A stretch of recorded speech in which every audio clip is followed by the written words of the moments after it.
Tonight, a story in the spirit of Black History Month. Florida public schools have been ordered by law to teach students about an atrocity that occurred in the 1920s, a massacre as blacks were trying to vote. Yeah, the past year has shown us our democracy is sometimes fragile. Tempers can boil over, and having our votes counted is as important now as it was then. Here's CBS 12 News anchor Thomas Forster. At the end of World War I in Central Florida, Julius July Perry, a farmer and work crew foreman, was on a mission.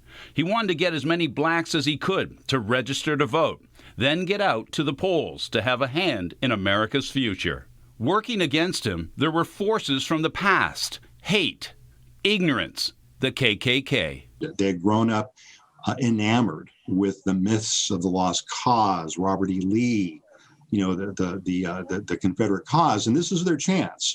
Historian Paul Ortiz is the author of Emancipation Betrayed. His research and the book offer some of the most detailed accounts of the Ocoee massacre, the night of the 1920 election. That's when patriots like Julius Perry and more than 50 others were lynched, burned, silenced, to stop blacks from having a voice in the political process. Many of us today have picked up a clipboard with voter registration blanks, and we go to our local park or county fair and sign people to register to vote, right? It's a civic duty or activity that we, right?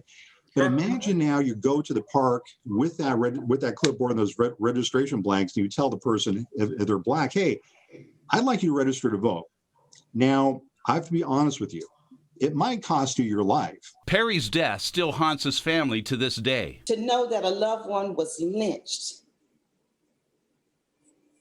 for no reason, senseless, that is not something that you talk about day to day. The NAACP did send a man to investigate.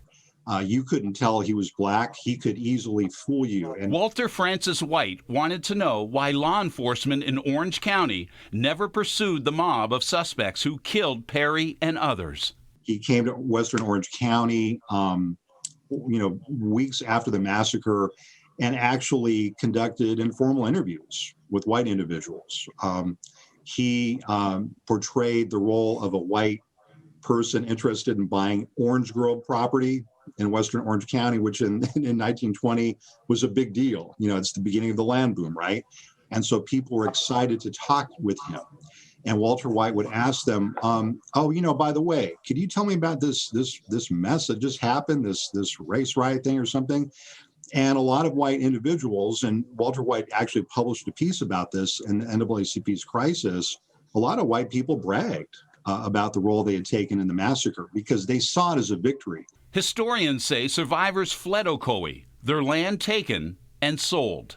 Up until about 1976, there's no known black permanent resident of Ocoee for half of a century.